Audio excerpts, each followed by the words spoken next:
What would you do if your children dressed in their school uniforms? Clutching books and teddy bears were told they didn't belong in the seats you bought for them. What if the person saying those words wasn't a stranger, but a flight attendant in full uniform standing in the middle of a first-class cabin, her voice dripping with doubt and disdain? On Skylight Flight 782, two sisters, Naomi and Maya Carter, found themselves caught in a storm of humiliation and prejudice at 30,000 feet. They weren't rowdy. They weren't disruptive. They were simply children, excited to see their father. Yet, in the span of minutes, they were reduced to tears, told to move to the back, and asked if their family could really afford first class. But then came a phone call, a single voice on speakerphone, steady, commanding, unshakable. Their father wasn't just any passenger's dad. He was Derek Carter, the CEO of the very airline where this nightmare unfolded. What followed would shake the industry, ignite a national movement, and change the rules of flying forever. Before we dive into this unforgettable story of courage, dignity, and justice, don't forget to like, share, and subscribe to our channel. Let's begin. It was a crisp, clear morning when Naomi and Maya Carter boarded Skylight Airlines Flight 208, bound for Los Angeles.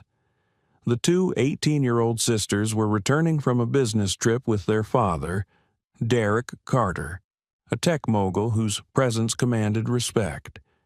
Naomi, the older twin by a few minutes, was the embodiment of confidence. Her posture was straight, her eyes sharp, always alert to her surroundings. Maya, on the other hand, was more reserved.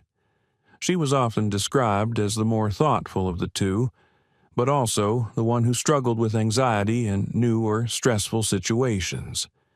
As they made their way to their first-class seats, Naomi led the way, a subtle but steady energy radiating from her. She always tried to protect Maya, who often clutched a small stuffed bear, buttons whenever she felt nervous.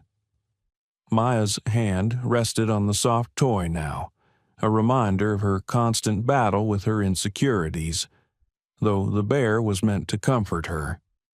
Maya couldn't help but feel a small knot of anxiety twisting in her stomach as they took their seats. 2A and 2B. The first-class cabin was luxurious, filled with plush leather seats, ambient lighting, and the soft hum of overhead conversations. The flight attendants, in their crisp uniforms, moved up and down the aisles, welcoming the passengers. It was supposed to be a relaxing flight, a chance for the twins to unwind after a busy week of meetings. But as they settled into their seats, the atmosphere shifted when Sarah Green, the senior flight attendant, approached them with an oddly polite smile on her face. "Excuse me, ladies," Sarah said, her voice just a little too sweet, "but I'm afraid I'll have to ask you to move." Naomi looked up, surprised. She hadn't expected any issues. "What do you mean? These are our seats." Her voice was calm but firm, as though already sensing that something wasn't right. Sarah's smile didn't falter. "There's been a mix-up in the seating assignments. I'm afraid you'll need to move to another row." Naomi's confusion deepened as she glanced at the boarding passes she had just carefully tucked into her bag. "These are our assigned seats, 2A and 2B. Our dad booked them weeks ago." Sarah's eyes briefly flickered down to her tablet, scanning through some digital list that Naomi couldn't see. "I'm afraid there's been a mistake," Sarah repeated, but there was something in the tone of her voice now, a subtle dismissal, as if Naomi's words didn't matter. "Row 32 has availability. You'll be much more comfortable there." The mention of row 32 far from the premium section stung. Naomi's heart skipped a beat. This wasn't just a seating mix-up. This was something more. Maya, sensing Naomi's growing frustration, squeezed her sister's hand. She tried to keep her composure, but her anxiety was creeping up again. She gripped Mr. Buttons even tighter, trying to anchor herself to the present. Her chest tightened, and she could feel the familiar flutter of unease taking hold. "We didn't do anything wrong," she whispered, almost to herself. Naomi noticed her sister's discomfort immediately and gave her hand a reassuring squeeze. "Maya, it's okay. Just stay calm." She turned back to Sarah, her voice stronger now. "There must be some mistake. We have these seats because we paid for them. They're ours." Sarah's smile tightened, and she took a step forward, clearly preparing for an escalation. "I understand this is inconvenient, but I'm following protocol. These seats need to be vacated." Naomi's eyes narrowed. Something about the situation felt off, like there was more to this than just a simple mistake. "Protocol," Naomi repeated, the word tasting bitter on her tongue. "I don't understand why we're being asked to move when we have the tickets to prove these are our seats." The room seemed to pause for a moment as passengers around them began to notice the growing tension. It wasn't loud, there was no shouting, but there was something in the air that felt wrong, and the passengers couldn't help but overhear. Naomi and Maya weren't the type to cause trouble, but Naomi knew this wasn't just about seating. She could sense that something was behind Sarah's insistence. The cold, dismissive way Sarah addressed them was too deliberate, too calculated. It wasn't just about seats, it was about power. Naomi opened her mouth to argue further, but before she could, an older woman seated across the aisle, Lydia Bennett, a well-known travel blogger with thousands of followers, glanced up from her tablet. She had been silently watching the interaction unfold, and something about it didn't sit right with her. "Excuse me," Lydia said, her voice calm but firm. "I've been watching this whole exchange. These young ladies have been nothing but polite, and I don't see why they need to move. What exactly is the issue?" Naomi glanced at the woman, her eyes grateful for the unexpected support. Lydia had been observing closely, and now Naomi realized she wasn't the only one who noticed something was wrong. It wasn't just her fight anymore, others were starting to stand with her. Sarah stiffened, her eyes narrowing as she adjusted her uniform, as though bracing for more scrutiny. "Ma'am, this is an airline matter that needs to be handled according to protocol," she said, her voice a little less steady than before. But the damage had been done. The first cracks in the authority Sarah had wielded so confidently had appeared. The situation was no longer contained. Naomi felt a surge of hope rise within her, knowing she didn't have to fight this battle alone. As Lydia's voice grew louder, more passengers turned their attention to the scene. Naomi could hear the soft murmurs of agreement from those who were watching. Her frustration began to melt into something more, a quiet resolve as she realized the tide was turning. This wasn't just about seating, it was about respect.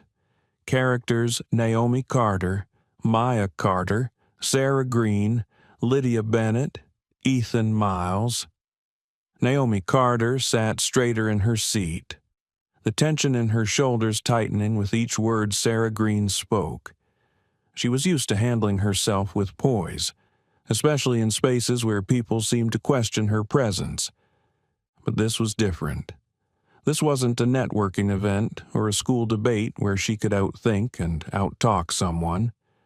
This was her and her twin sister being told, very plainly, that they didn't belong in seats their father had purchased weeks ago. Maya fumbled in her bag and pulled out the boarding passes, her fingers trembling slightly as she held them up like evidence in a trial. "See, these are ours," she said softly, her voice almost drowned out by the background noise of the cabin. "Seats 2A and 2B. Dad booked them for us." Sarah glanced at the tickets, then back at her tablet, her expression unchanged. "Sometimes the system makes errors," she replied, her voice laced with condescension. She repeated the phrase as if it were a shield. "It happens. That's why I'm asking you to move. Row 32 is available." The way she said row 32 made Naomi's stomach tighten. She knew enough about the subtle cues people used when they wanted to put someone in their place. The implication was clear: these seats weren't meant for them. It wasn't just about protocol or mistakes. It was about the unspoken suggestion that two young black women didn't belong in first class. Naomi leaned forward, her tone calm but clipped. "We're not moving. Our dad bought these seats, and we're staying right here." Maya tugged at her sister's sleeve, whispering, "Naomi, maybe we should just go. I don't want to make a scene." Her eyes shimmered with the beginnings of tears, and she clutched Mr. Buttons tightly against her chest. The bear's faded fur was already damp from her palm's nervous sweat. Naomi turned toward her twin, her heart aching at the sight of her distress. She wanted to scoop Maya up, shield her from everything, but she also knew this was one of those moments where giving in would only feed the cycle. Their father always told them, if you let injustice slide once, it will return again and again. Naomi inhaled sharply, steeling her resolve. "Maya, we're not moving because we didn't do anything wrong." Sarah crossed her arms, a gesture that made her stance feel less professional and more personal. "Listen," she said, lowering her voice as if speaking to children. "I'm trying to save you from embarrassment. Mistakes happen. It's better if we resolve this now, quietly, before it escalates." Embarrassment. Naomi's eyebrows shot up. Her voice carried enough volume that the man sitting in 3A, Ethan Miles, looked up from his laptop again. "The only thing embarrassing here is how you're treating us." She looked Sarah directly in the eye, her voice steady, even though her pulse was racing. "You can't just decide we don't belong here." Sarah's professional smile faltered. For the first time, there was a flicker of irritation in her expression. She glanced over her shoulder, perhaps hoping for backup from another crew member, but the junior attendant nearby avoided her gaze. Maya rocked gently in her seat, a nervous habit that Naomi recognized. She squeezed her sister's hand under the armrest. "Remember what Dr. Patel said. When people are mean, it's about them, not us." She said it quietly, hoping it would calm Maya even as her own voice trembled slightly. But Sarah either didn't hear or didn't care. She straightened her posture, gripping her tablet like a weapon. "Row 32, she repeated firmly, her tone sharper this time. "Please gather your things." That was the moment Maya broke. Silent tears rolled down her cheeks as she whispered, "I don't want to move. I finally wasn't scared. I felt okay because of these seats." Her voice cracked, and she curled in on herself, clutching the bear so tightly her knuckles whitened. Naomi's protective instinct roared to the surface. Her fear evaporated, replaced by anger that burned hot in her chest. She turned fully toward Sarah, her voice sharper now. "You're triggering her anxiety. She has a disorder, and you're making it worse. Do you even hear yourself?" The cabin grew quieter. The hum of small talk faded as more passengers began to sense that something serious was happening. Ethan closed his laptop with a deliberate snap. His lawyer's instincts piqued. He leaned forward slightly, his sharp eyes observing. "Excuse me," Ethan said, his voice calm but carrying authority. "Can you explain exactly what issue requires these young ladies to move? Because from where I'm sitting, they seem to be doing nothing wrong." His words carried weight, and Naomi felt a rush of relief at his intervention. Sarah stiffened but didn't answer directly. "Passenger comfort is our priority," she said instead, her voice brittle, repeating a line that sounded rehearsed. She avoided looking directly at Ethan. A woman, a few rows back, Lydia Bennett, who had been watching the scene with growing unease, tilted her phone slightly. The tiny red dot on her screen confirmed she was live streaming. She whispered into her mic, "I'm filming this. 2 young black women are being told to leave their first-class seats. No explanation, no justification. Watch what happens." Her feed began to light up with comments from her tens of thousands of followers, the view count climbing steadily. Naomi didn't know she was being filmed, but she could feel the weight of the cabin's attention. Her cheeks flushed, her chest rose and fell quickly, but she refused to back down. She squeezed Maya's hand again, silently telling her they were in this together. Ethan spoke again, his tone sharper now. "You said passenger comfort. Whose comfort exactly? Because from my perspective, the only uncomfortable person here is this young woman you've reduced to tears." He nodded toward Maya, whose face was blotchy from crying. Sarah's professional mask cracked further. "This is not a democracy," she snapped. "I have the authority to reseat passengers when necessary for safety and comfort." The word safety sent a ripple through the cabin. Other passengers began to shift in their seats, murmuring to one another. Safety implied danger, and no one could see what Naomi and Maya had done that could possibly fit that category. Naomi's voice shook slightly, but she forced the words out. "We were just sitting here, reading our books. We didn't do anything wrong." Her mind spun with 100 thoughts at once. Part of her wanted to cry alongside Maya, another part wanted to shout until Sarah backed away, and another part thought of her father. Derek Carter had always told them, "If you're ever treated unfairly, especially when traveling, don't argue endlessly. Call me. Let me handle it." The memory flashed through her mind like a lifeline. Naomi's fingers twitched toward her pocket where her phone rested. She hesitated. Calling her dad felt like admitting defeat, like she couldn't handle it on her own. But Maya's quiet sobs made the decision for her.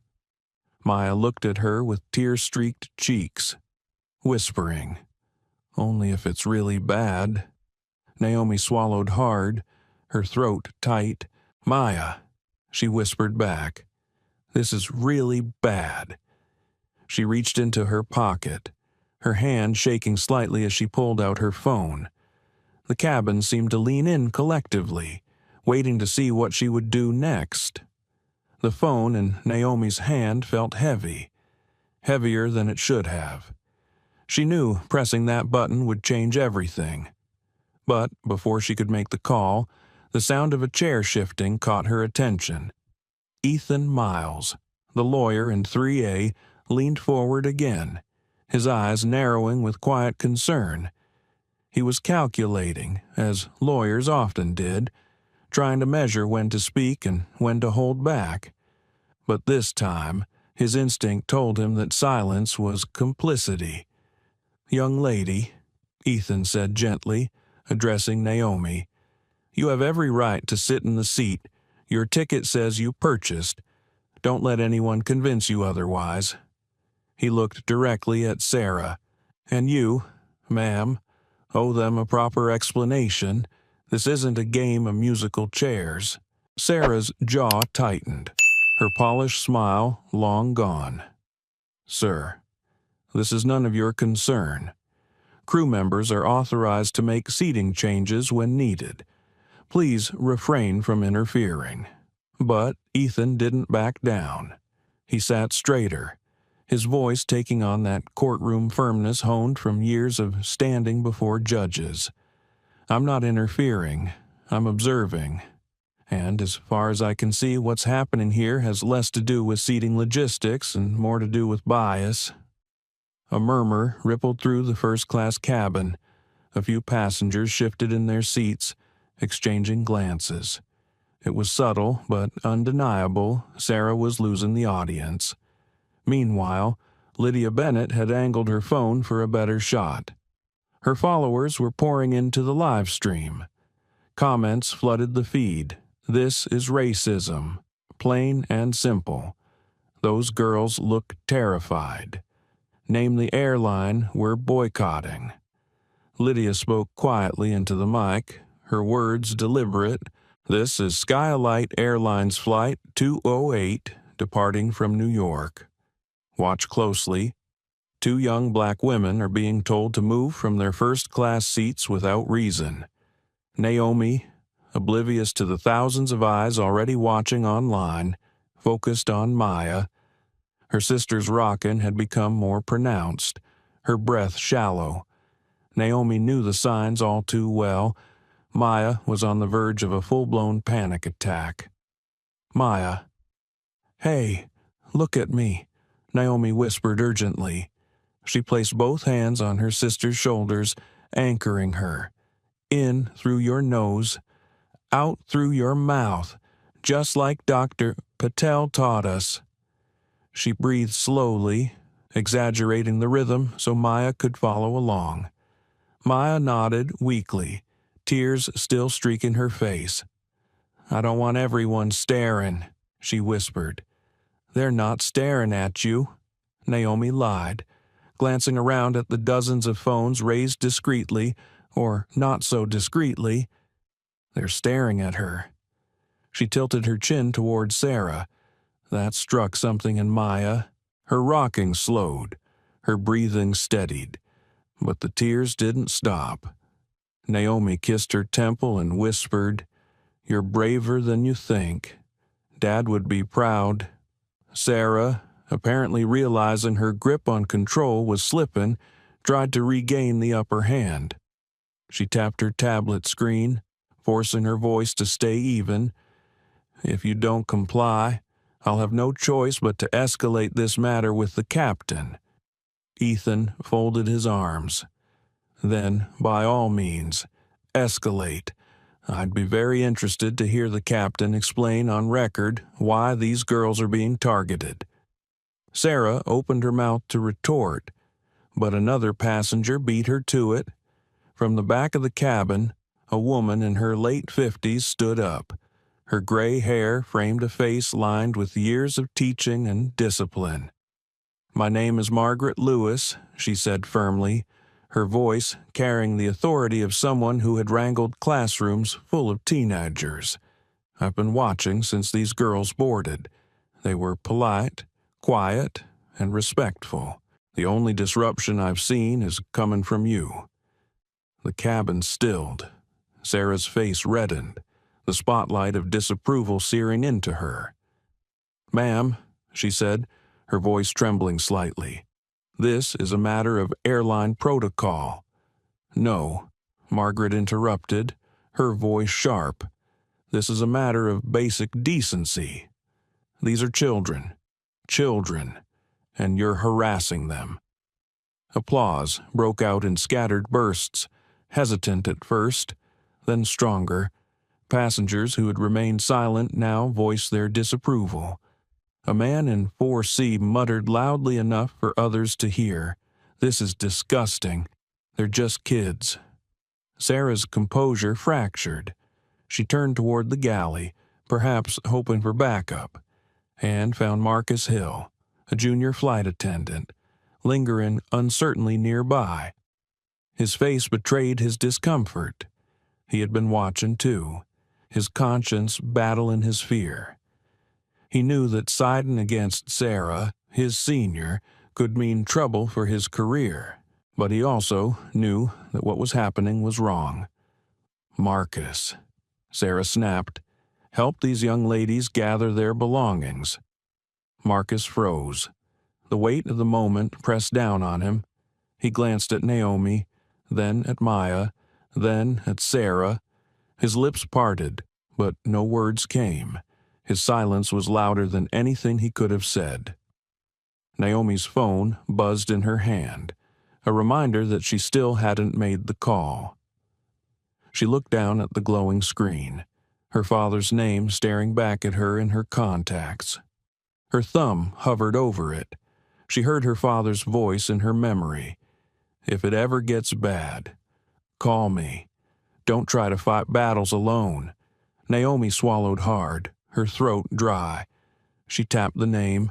The line rang once, twice, 3 times. Immediate princess. Derek Carter's warm voice came through, using the nickname he'd given her when she was little.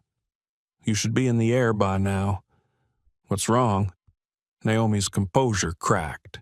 She had tried so hard to be strong, to shield Maya, to control the situation. But the sound of her father's voice broke through all of it.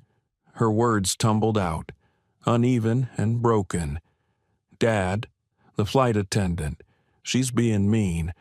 She says we have to move, and Maya's crying and slow down. Baby, take a breath. His voice shifted instantly, from warm to sharp focus, the way it always did when business required his attention. Are you and your sister safe? Is anyone touching you? No, Naomi whispered. But she keeps saying we don't belong here, that our seats are probably a mistake. There was a pause, and when Derek spoke again, his voice was dangerously quiet. Put me on speaker. Now.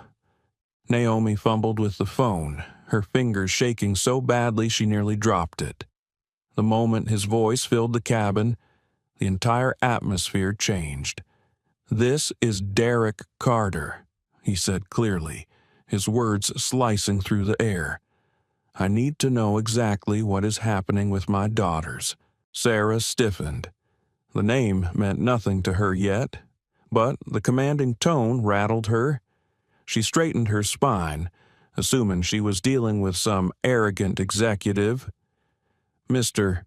Carter, your daughters are refusing to comply with the crew instructions regarding a seating issue. This is becoming a safety concern. What seating issue? Derek's voice was calm, but under the calmness was steel. They have assigned the seats that I purchased 3 weeks ago. What, specifically, is the issue? Sarah faltered, glancing at Marcus for support. He looked away, guilt written across his face. Naomi sat frozen, her heart pounding, but she couldn't help the flicker of pride swelling in her chest.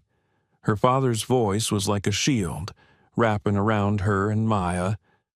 Maya wiped her eyes with the back of her hand, whispering so softly Naomi barely heard. He's here. And for the first time since the confrontation began, Naomi believed her sister, their dad, was here, even if not physically yet, and everything was about to change. The cabin was silent after Derek Carter's voice filled the air, the only sound the soft hum of the aircraft systems as passengers held their breath. His tone was not loud, but it cut through the space with the precision of a scalpel. Everyone could feel that the ground had shifted. This was no longer a matter between one senior flight attendant and 2 teenagers. This was now a battle of authority, and Derek had just taken command. Sarah Green stood straighter, clinging to what little authority she had left. Her voice wavered, but she tried to make it sound firm. Mr. Carter, your daughters are being disruptive. They've refused to follow crew instructions, and that poses a safety concern. We have procedures to follow." Derek's pause on the other end of the line stretched long enough to make Sarah's face flush red. "Disruptive," he repeated finally, his tone icy. They were seated quietly with their books when you approached them. Multiple passengers have already confirmed this. Now, I'll ask again, what specific behavior did they exhibit that makes them a safety concern? Sarah shifted, suddenly aware of the phones pointed at her from various angles. Lydia Bennett's live stream viewers surged past 8,000. Comments scrolling by so quickly they blurred, "She's lying.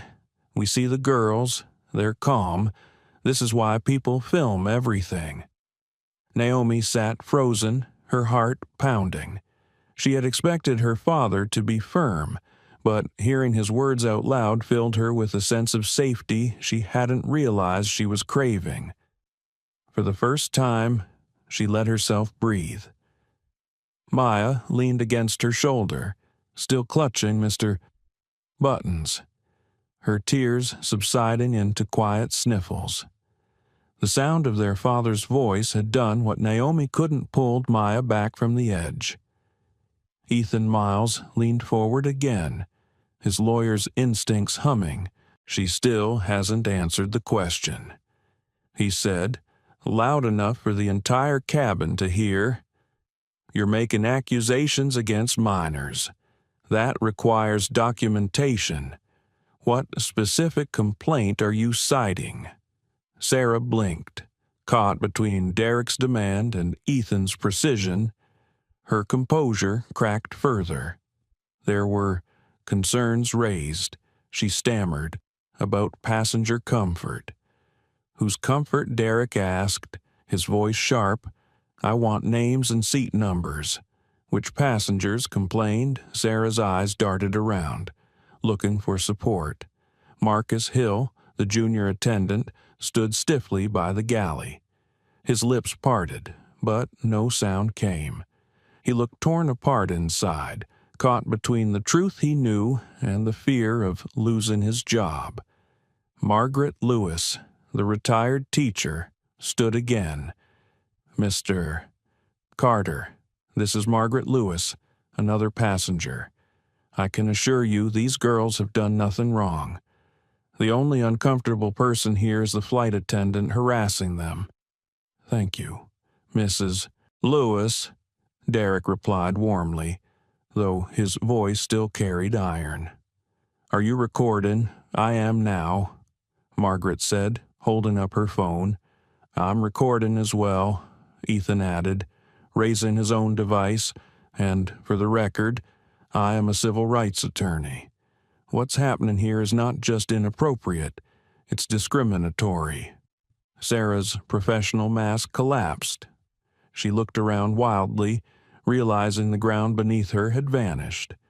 Still, she grasped at straws. "There were concerns about hygiene," she said finally, the words spilling out like poison. The effect was immediate. Gasps filled the cabin. Maya's eyes widened in horror. She looked down at her Preston Academy uniform, neatly pressed, her braids carefully styled by her mother the night before. Her face crumbled, and she whispered, "She said we smell." Her voice broke into sobs that shook her shoulders. Naomi's blood boiled. She turned on Sarah, her voice trembling with fury. "How dare you? She's 13. She's clean and perfect, and you know it." The cabin erupted. Margaret Lewis shouted. "That is a lie," Ethan barked. "Unacceptable," Lydia narrated into her live stream. "You heard it. A flight attendant just accused 2 young black girls of smelling bad. This is textbook racism." The comment count skyrocketed past 12,000. Outrage flooding in. On the phone. Derek's silence was deadly. When he finally spoke, his voice was quiet, but every syllable vibrated with restrained rage. "You used that stereotype against my daughters," Sarah stammered. I didn't say that they misunderstood enough. Derek's voice cut her off like a blade. I've heard everything I need to. The cabin doors creaked as the cockpit opened. Captain Alan Wright stepped into the aisle, his cap tucked under his arm, his expression weary but alert. He had flown for 27 years, and he had dealt with his share of unruly passengers and petty disputes. But this was different. He scanned the scene, Sarah trembling, Naomi clutching her crying sister, phones recording from every angle, and Derek Carter's voice echoing through the speaker. "What's the situation?" Captain Wright asked cautiously. Sarah straightened, desperate for backup. "Captain, these 2 passengers need to be reseated. There have been complaints. Complaints from whom Wright asked flatly." Sarah hesitated. "From passengers who—" "There haven't been any complaints," Marcus Hill blurted suddenly, his voice louder than he intended. He swallowed hard, but once the words were out, there was no pulling them back. "Not one. She's making it up." Sarah spun on him, her eyes blazing. "Marcus, stay out of this." "No," Marcus said, his voice stronger now. "I can't. This is wrong. You're wrong." A murmur of support swept through the cabin. Passengers nodded, whispered words of agreement, phones capturing every angle. Captain Wright's phone buzzed in his pocket. He glanced at the screen, his face paling. The message was from dispatch social media situation developing on your flight. Confirm no incidents occurring. He looked up at the scene around him and knew instantly that the situation was already beyond containment. "Mr. Carter," Wright said into the phone, his tone deferential. "I'm Captain Wright. I need to resolve this quickly. You can start by confirming whether you support the removal of my daughters from their legally purchased seats based on fabricated complaints," Derek said, his tone measured but dangerous. Wright hesitated, glancing at Sarah, then at the girls, then at the phones. His instincts told him crew solidarity was the rule. But everything he saw told him solidarity here meant complicity in discrimination. He began, then faltered. "I had no idea." "And that's supposed to make it better." Derek interrupted, his voice cracking slightly with the weight of suppressed emotion. If they were just regular kids without a powerful father, it would have been okay to treat them this way. Wright opened his mouth, closed it, then lowered his head. "No, sir, it's not okay." Naomi felt Maya lean into her, trembling but calmer now. Their father's words echoed in the cabin, not just for them but for everyone present. For the first time since Sarah had appeared, Naomi felt like the tide was finally turning in their favor. Sarah, however, looked like a cornered animal, her face pale and her hand shaking as she clutched her tablet. Her eyes darted to the exit, as if searching for an escape route. Maya's small voice broke the silence. "Dad, can you come get us?" The sound of her plea hit the cabin like a thunderclap. Derek's voice softened instantly. "I'm already on my way. Baby. 15 minutes. Phones continued recording. Lydia's live stream ticked past 15,000 viewers, and the entire cabin leaned into the unfolding storm. The confrontation had started with Sarah's smug confidence. But now the balance of power had shifted. Derek Carter wasn't just a father on the phone. He was a force, and everyone in that cabin could sense it. The cabin was still buzzing with murmurs when Derek Carter's voice came through the speaker again, low and steady. "Captain Wright, listen very carefully. My daughters are minors under your airline's care. They've been racially profiled. falsely accused, and publicly humiliated by your senior flight attendant.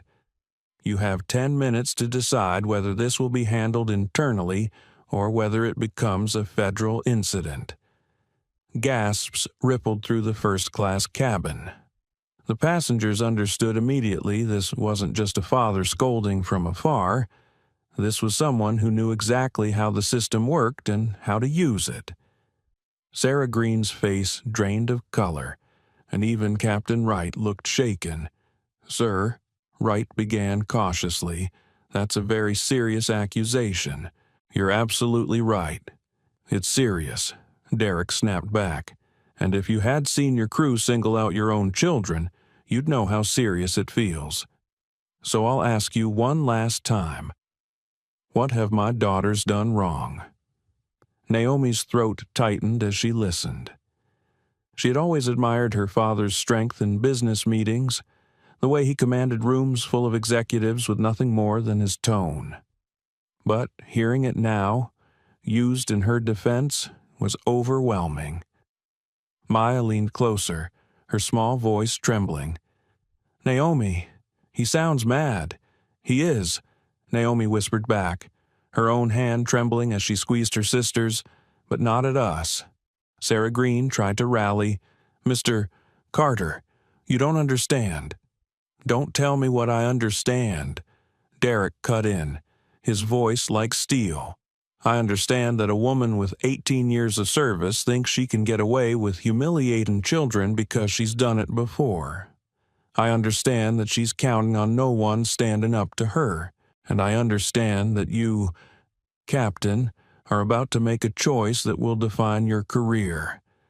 The silence that followed was so absolute it felt like the plane itself was holding its breath. Every passenger, every crew member, even Naomi and Maya, seemed suspended in that moment. Captain Wright rubbed his forehead, his voice weary. "Mr. Carter, who exactly are you?" Naomi felt her chest tighten with anticipation. She knew what was coming, but she wasn't sure anyone else on this plane was ready for it. Derek paused for effect, then spoke with deliberate calm. "I am Derek Carter, Chief Executive Officer of Skylight Airlines. I acquired controlling interest 6 months ago. And those 2 girls you've just watched your crew terrorize, they are my daughters." The words dropped like a bomb. Sarah staggered back a step, her tablet clattering to the floor. Her lips moved soundlessly as if she were trying to form words but found none. Captain Wright actually took a step back, his face blanching as the implications landed. Phones across the cabin captured every reaction. Lydia Bennett's livestream viewers shot past 25,000, comments exploding. "He owns the airline. That flight attendant is done. This is history unfolding." Naomi felt Maya stiffen against her. For months, they had been told not to flaunt who their father was, to live as normally as possible. Their father had always said, "Power is most effective when it's invisible until it's needed." And now, in front of a cabin full of witnesses, he had revealed it. Sarah's voice broke.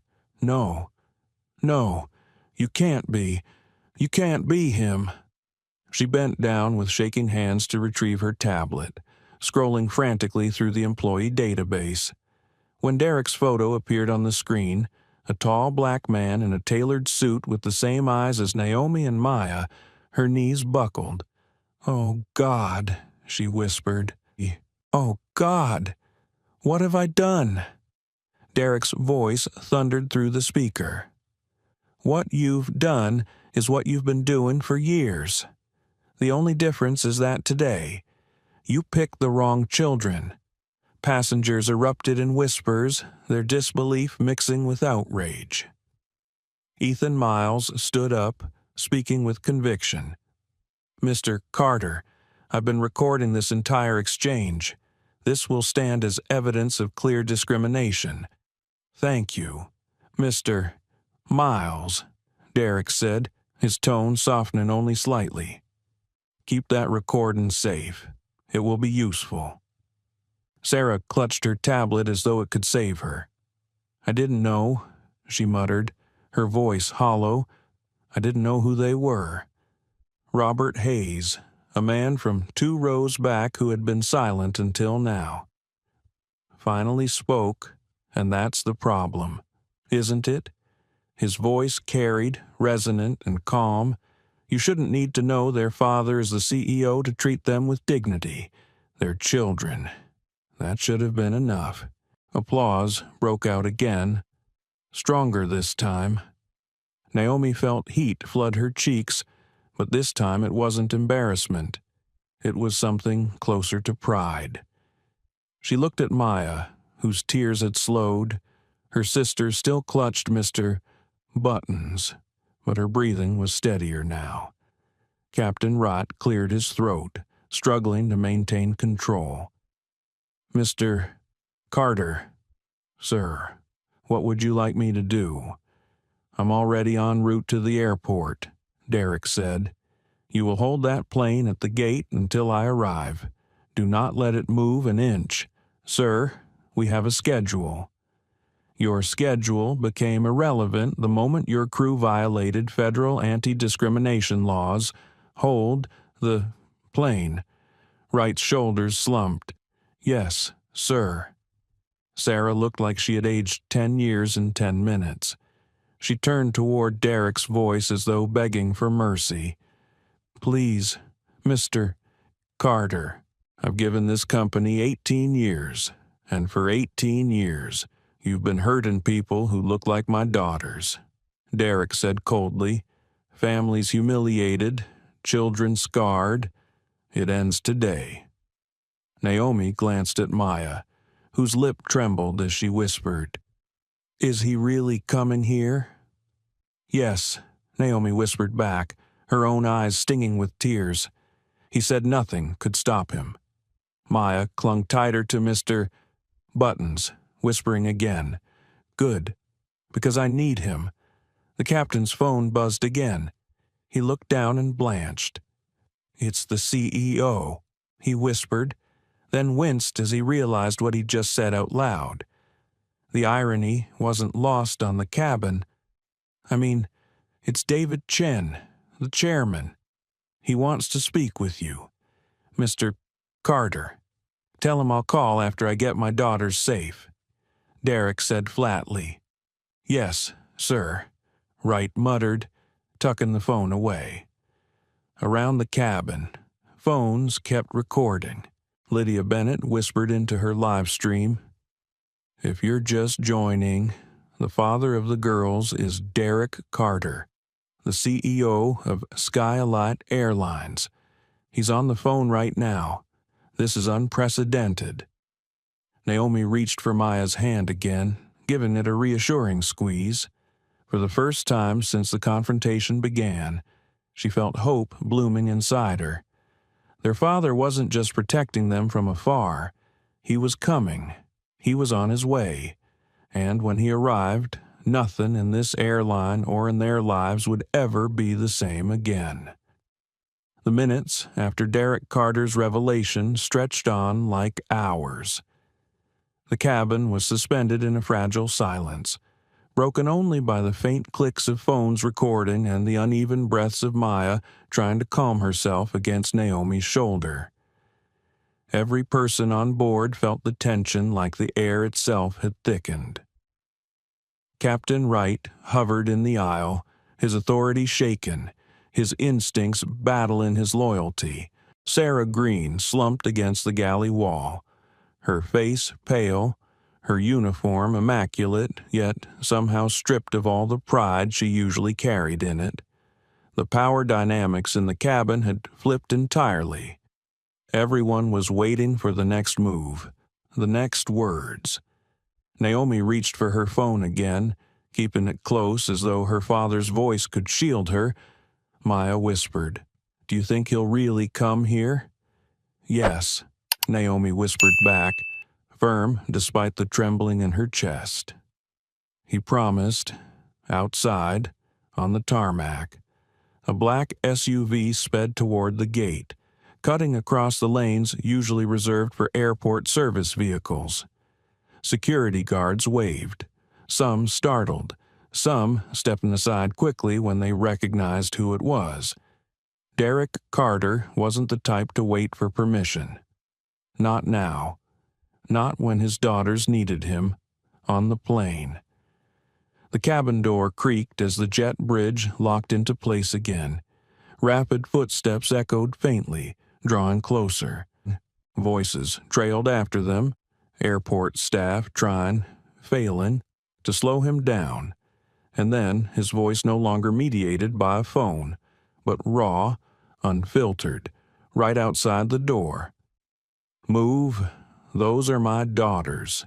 Every head turned as Derek Carter appeared in the doorway. He didn't look like the polished CEO from glossy magazine covers or quarterly reports.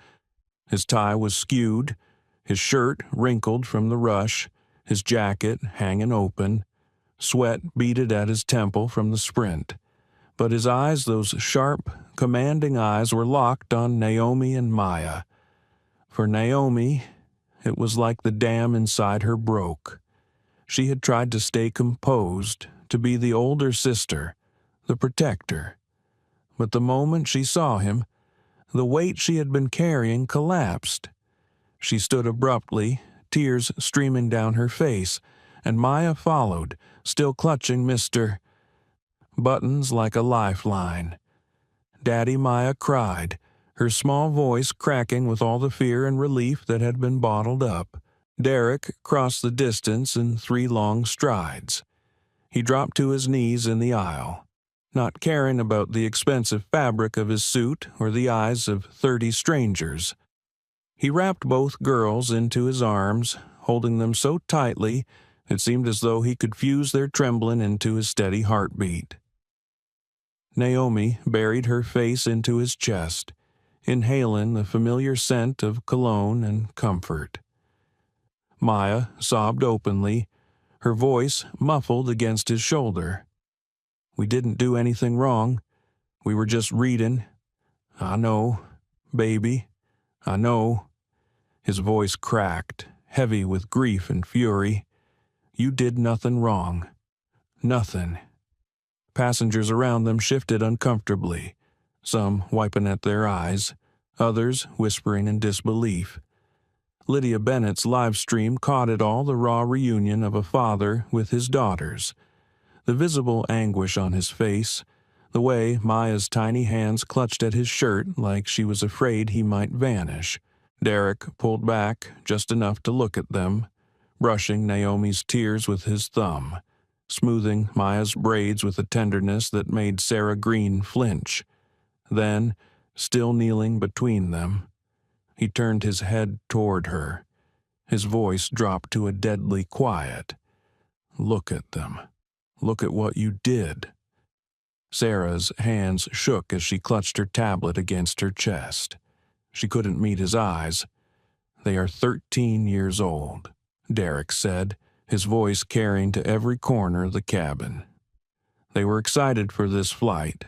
Maya was proud because she wasn't scared, because she thought the good seats would make it easier. Naomi had a book she's been waiting to read.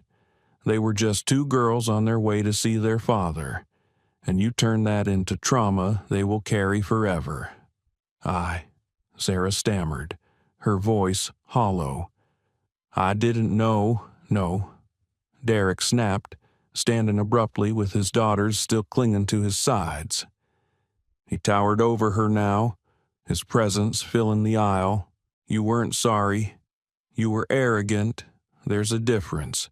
Captain Wright tried to intervene, stepping forward cautiously. "Mr. Carter, perhaps we should handle this privately." Privately. Derek turned on him, his voice laced with contempt. "Like the private humiliation my daughters faced, like the private trauma you allowed to happen." "No." "Captain, this stays public. Everyone here will witness accountability." The cabin fell silent again. the only sound Maya's soft hiccuping breaths as she tried to calm herself. Naomi tightened her grip on her father's arm, silently begging him not to lose control. Sarah's lips trembled. "Please," she whispered. "I've worked here 18 years. This job, it's everything. And for 18 years, you've been hurting people who look like my daughters," Derek said, his tone cutting. 18 years of families you humiliated, of children you made feel small, and you thought it was normal. You thought no one would ever stop you. But today you did it to the wrong family. The junior attendant, Marcus Hill, stepped forward suddenly. His voice shook, but it carried conviction. "Mr. Carter, I should have stopped it. I knew it was wrong, but I froze. I was afraid of losing my job. I'm sorry." Derek studied him for a long moment. "At least you admit it.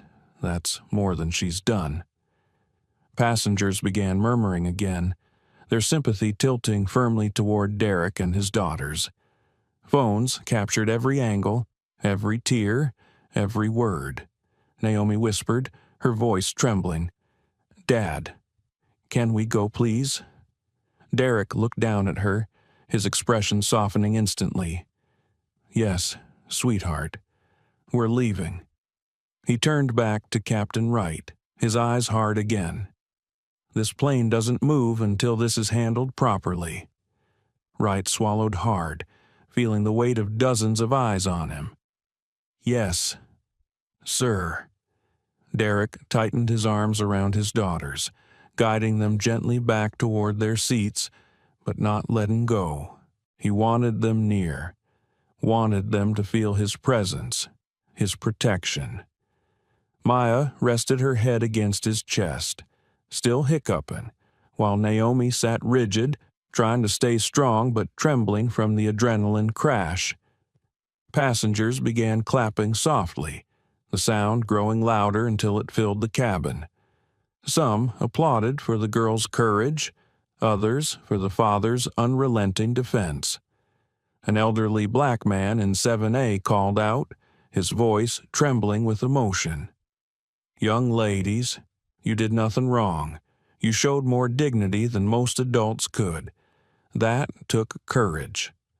Maya blinked in surprise, whispering, "Naomi." "Why are they clapping?" Derek bent close, his voice gentle. "Because you were brave. Because you stood up to injustice. Because you reminded everyone here what dignity looks like." Maya's eyes filled again, but this time with something different, something closer to pride than fear. She squeezed Naomi's hand, whispering, "Maybe we really are brave." Naomi leaned against her, nodding softly. "Maybe we are."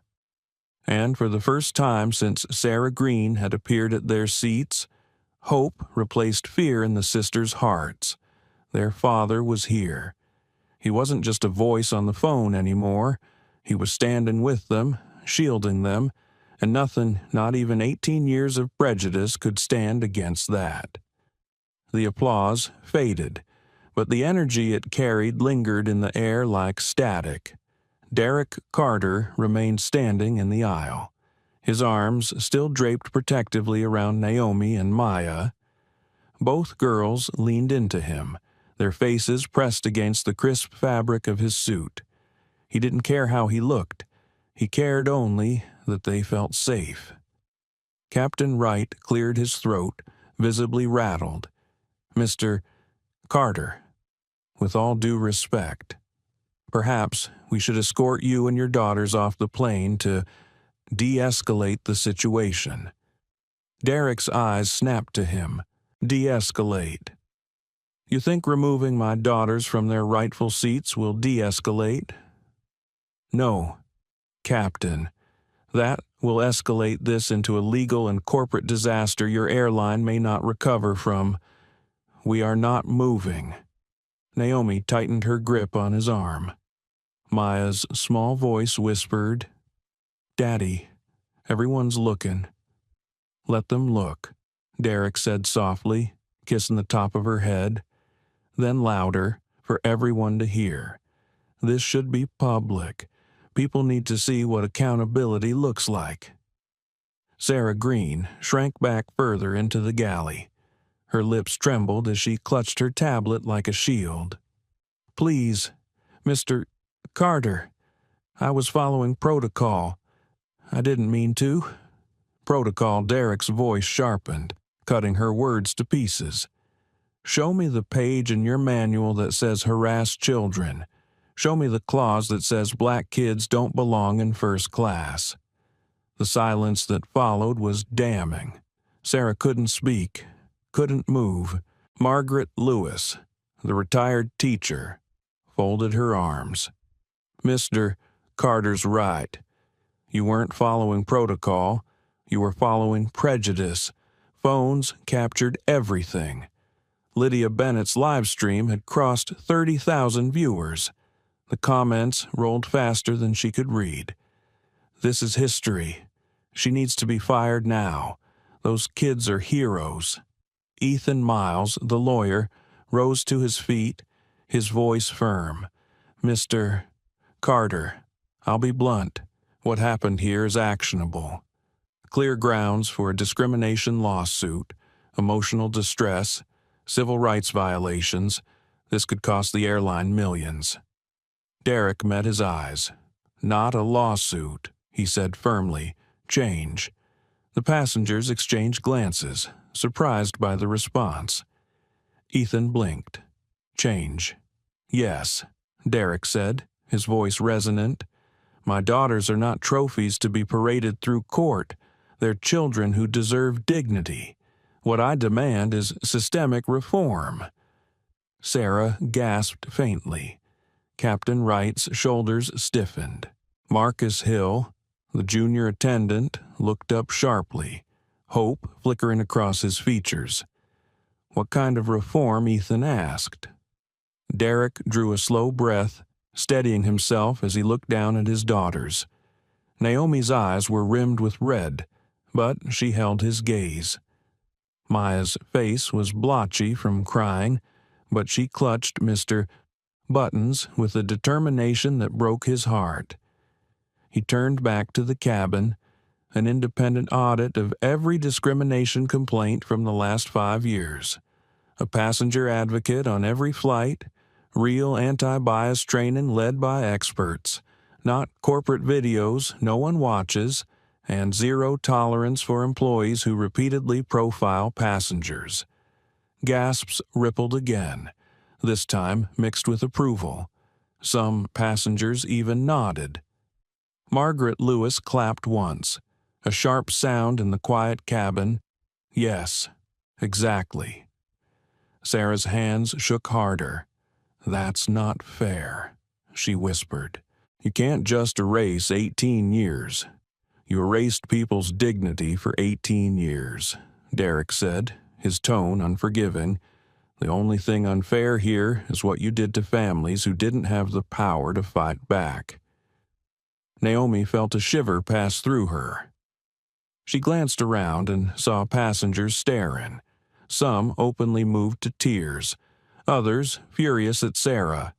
But most of all, they were watching her father, watching how he handled this moment. And despite the fury in his voice, there was no cruelty in his eyes, only resolve. Maya tugged gently at his sleeve. "Daddy," she whispered. "Yes, baby. Can we just go home?" Her words pierced him deeper than any accusation could. He crouched slightly to meet her eyes. "We will. Soon. But first, I have to make sure this doesn't happen to another child. Ever again. Can you be brave for me a little longer?" Maya sniffled, nodding slowly. "Okay."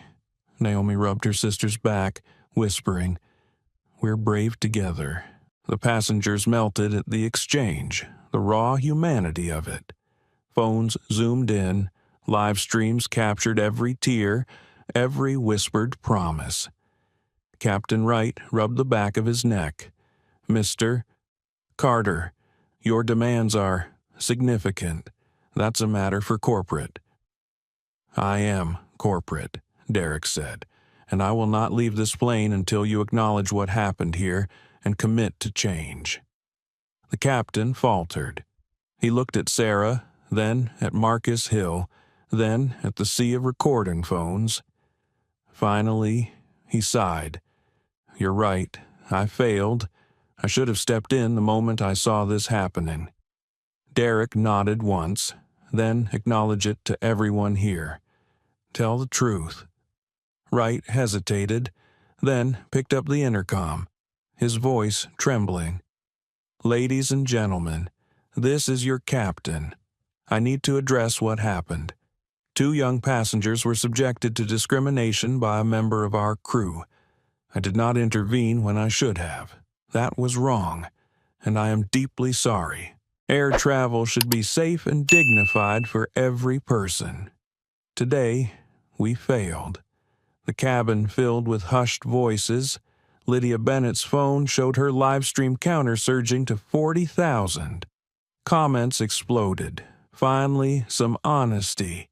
This is bigger than one flight. We're watching history change. Derek tightened his arms around his daughters.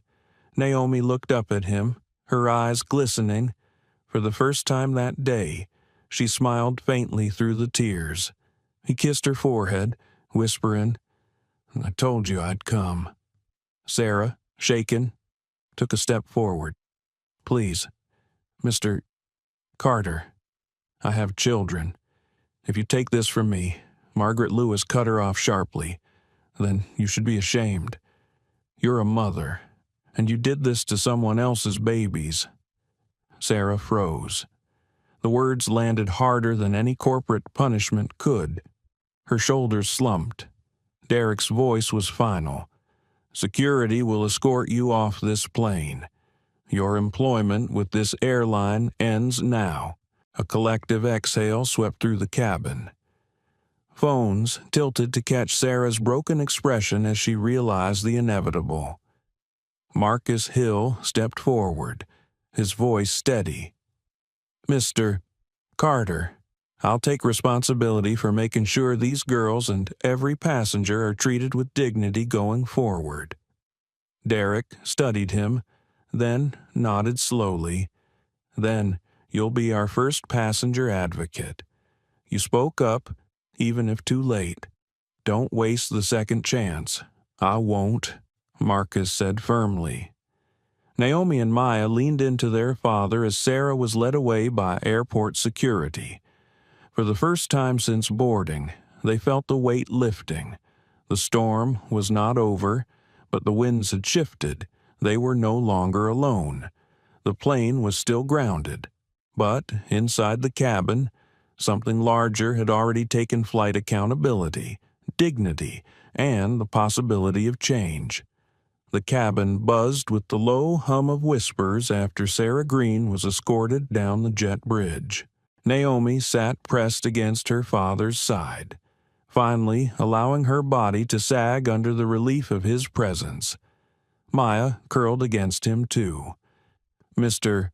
Buttons squished between her cheek and his suit jacket.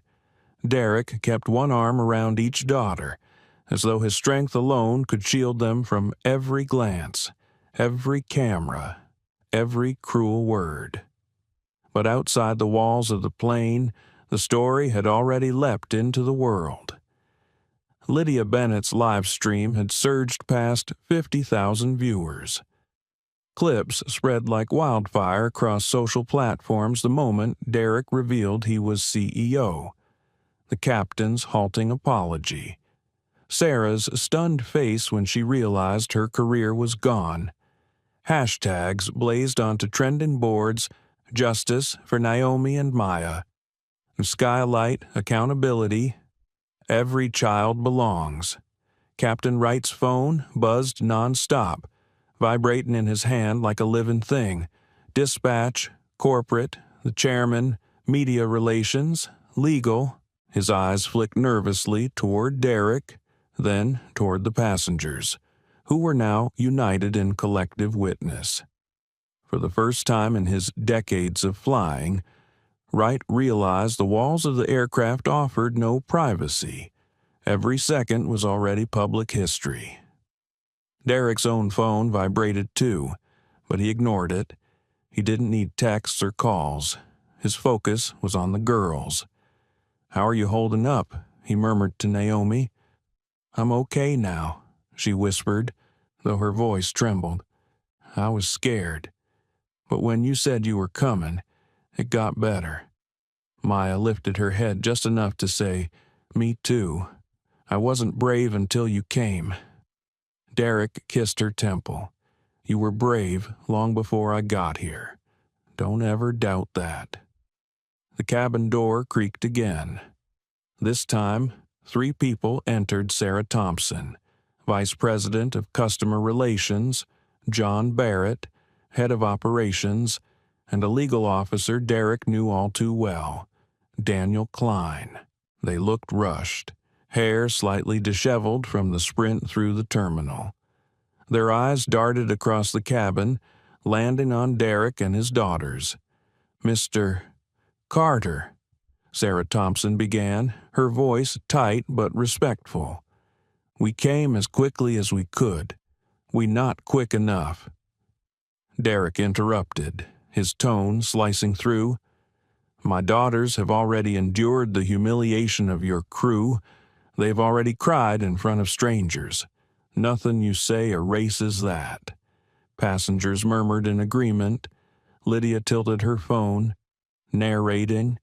"Executives have just boarded the plane. You're seeing corporate accountability live." Sarah Thompson winced.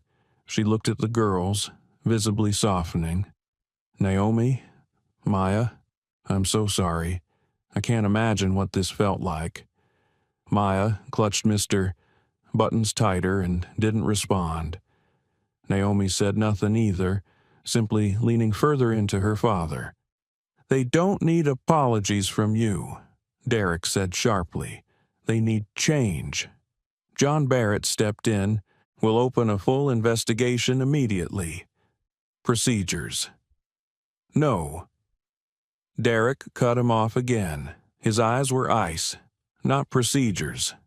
Action.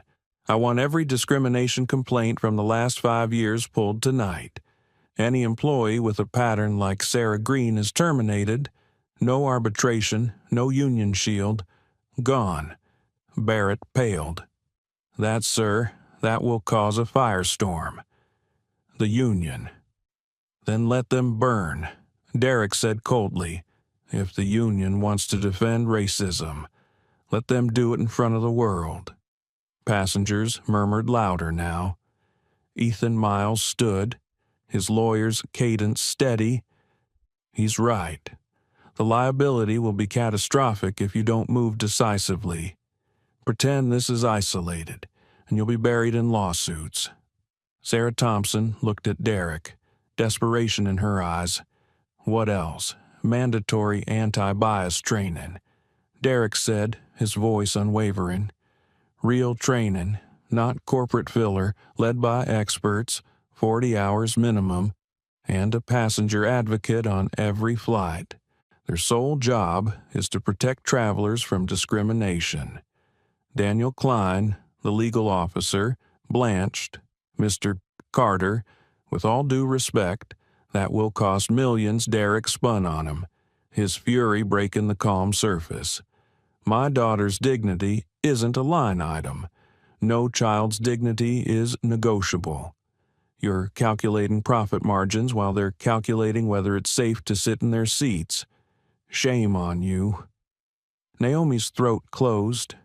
She looked up at her father, the sheer power in his voice sending chills down her arms.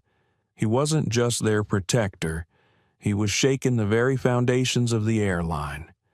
Maya whispered, "Daddy, can we go home now?" Derek crouched slightly, cupping her cheek. "Soon, baby. But first, I have to keep my promise.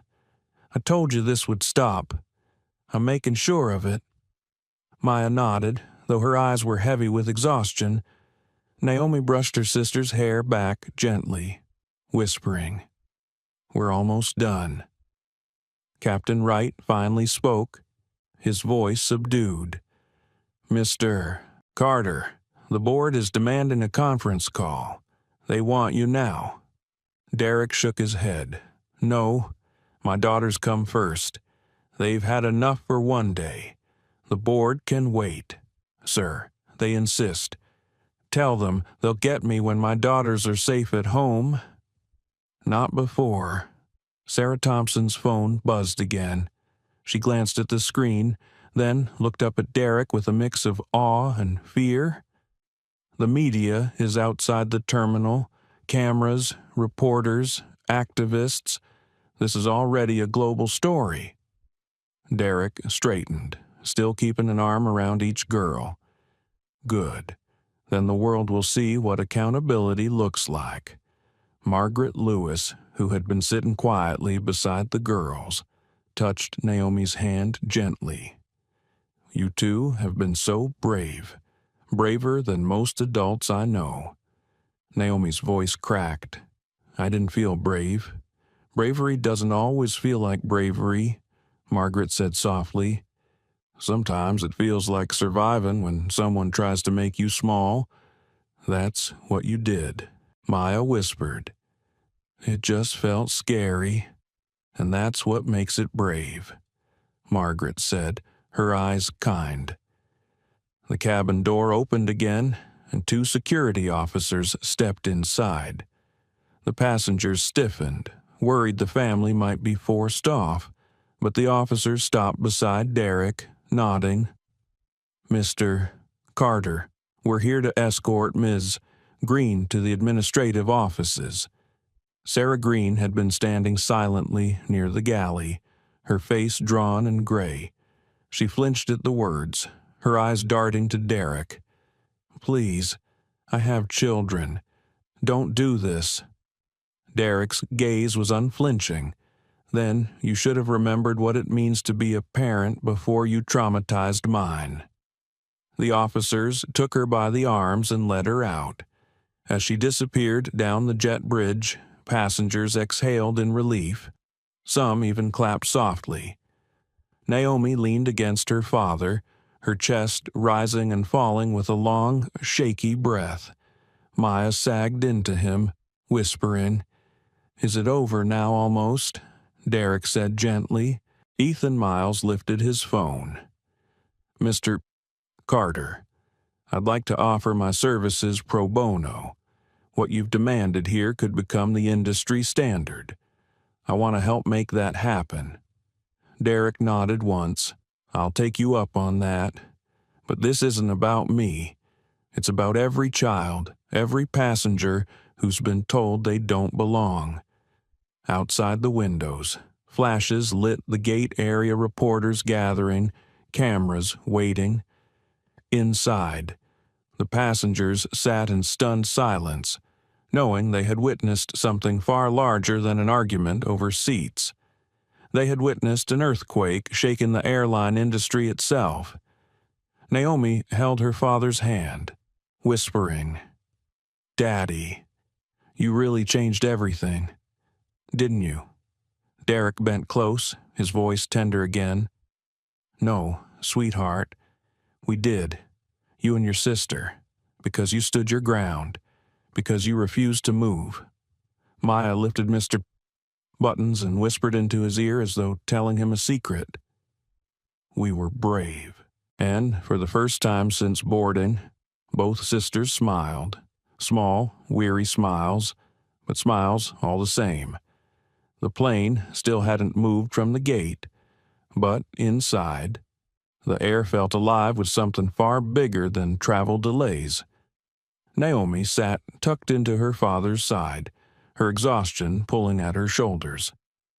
Maya leaned against him too, her cheek resting on Mr. Buttons, her eyes swollen from crying, but calmer now.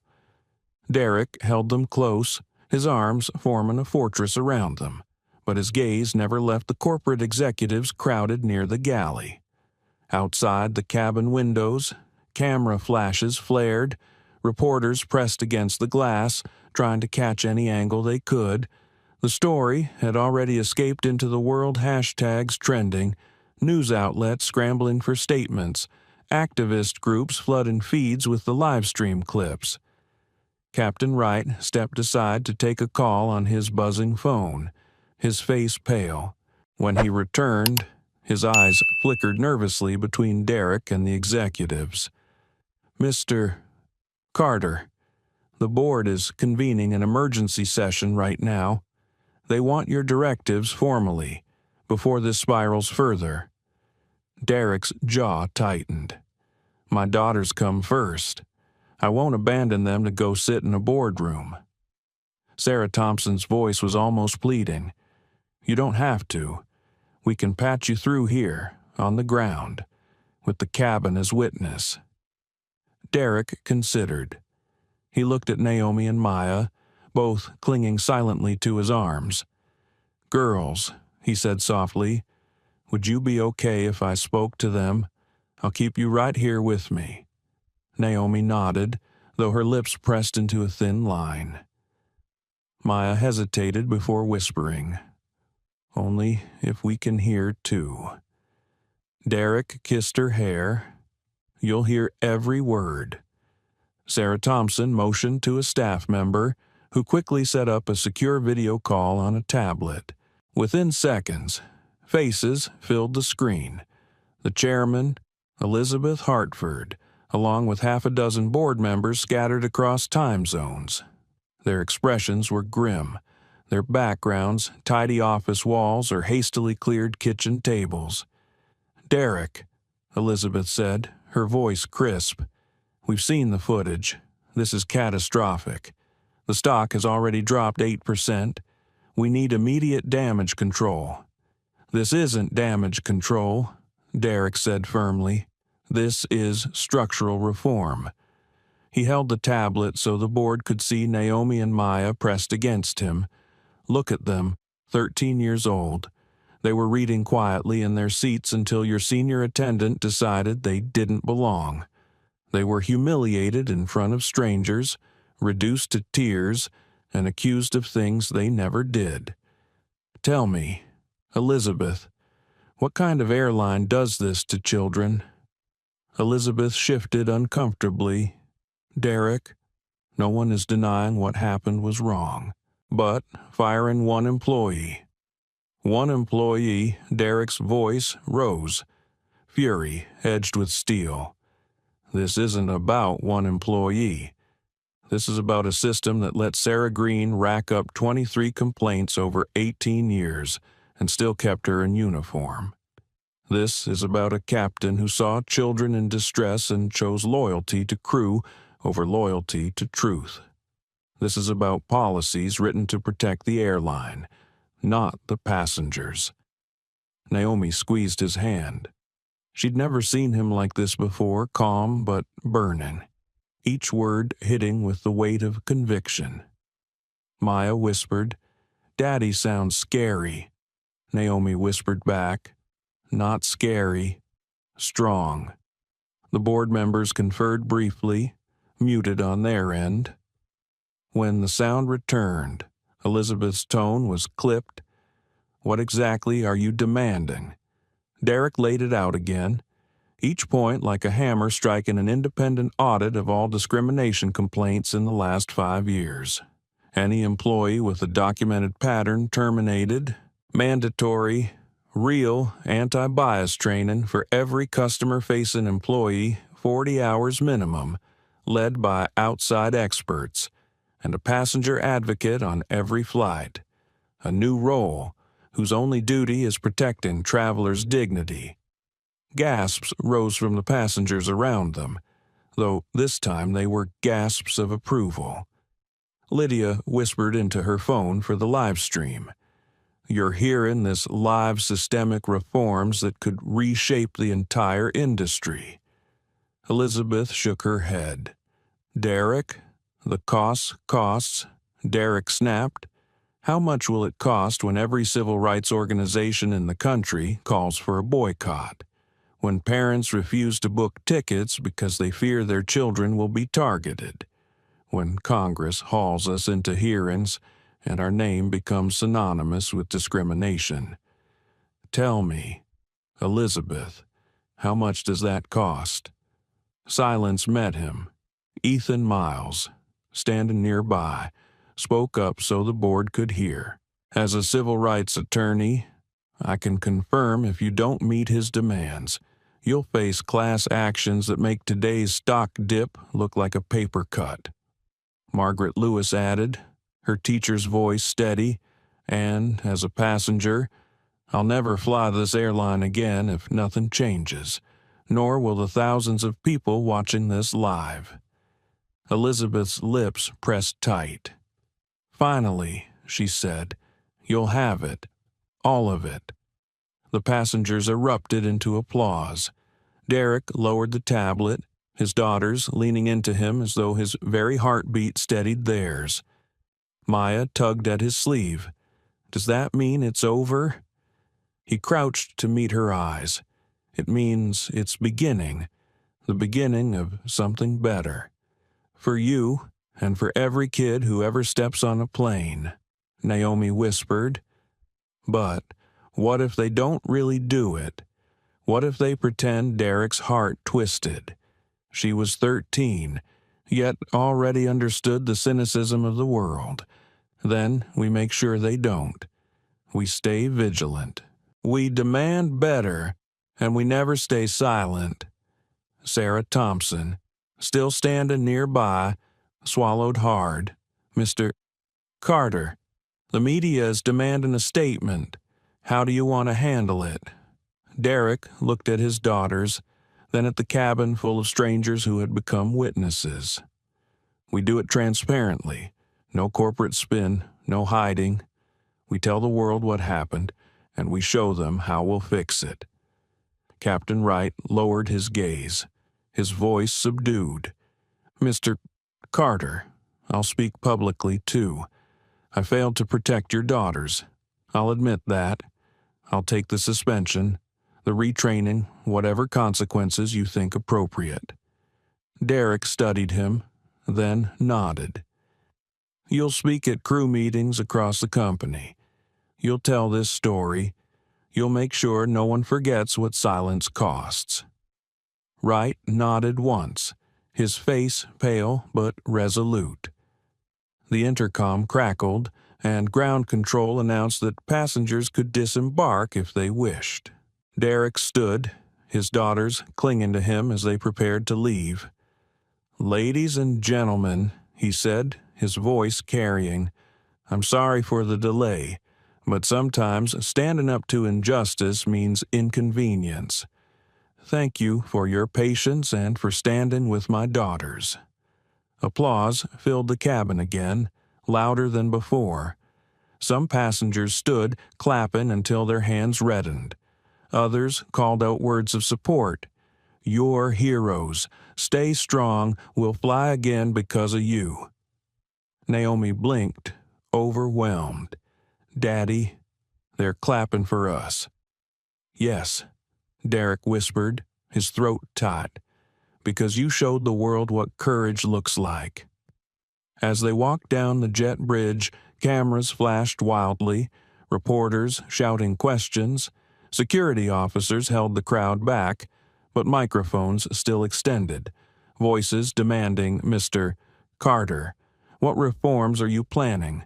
Naomi, Maya, how did it feel? Will you sue? Derek shielded his daughters with his body, guiding them through. No questions now, he said firmly. My daughters come first. Outside, the black SUV waited.